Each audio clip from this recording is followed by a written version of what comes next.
Forse non importa quale strada si sceglie di percorrere, quello che conta è come la si affronta.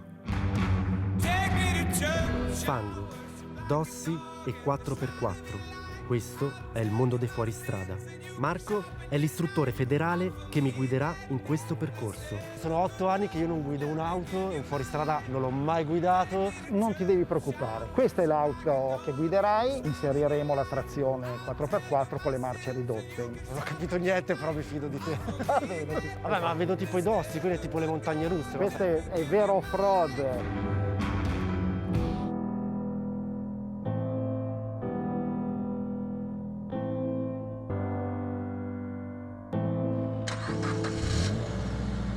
Adriana, si parte!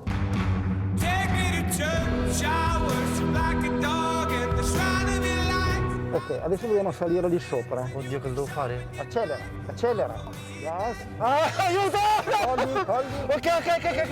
Bravissimo. Ok. Mamma, ho sentito il vuoto allo stomaco proprio. Certo. Qui si fa tutto in prima. Sì, sì. Vai dritto, velocità costante. Aiuto! Ah, Accelera. oddio, Adriana, cosa mi fai fare? Aiuto! Abbiamo rischiato di cappottarci. Dove devo salire? Di qua? Dritto, dritto, dritto. No, aiuto, non ce la facciamo! Accelera. No, aiuto! No! Che facciamo? Ok, ferma. Retromarcia. Andavo troppo piano? Sì, mettila prima.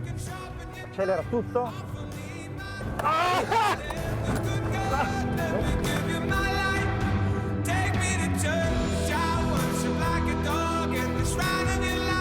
Esistono strade facili e strade difficili, ma oggi ho imparato che con un 4x4 il percorso puoi anche inventarlo.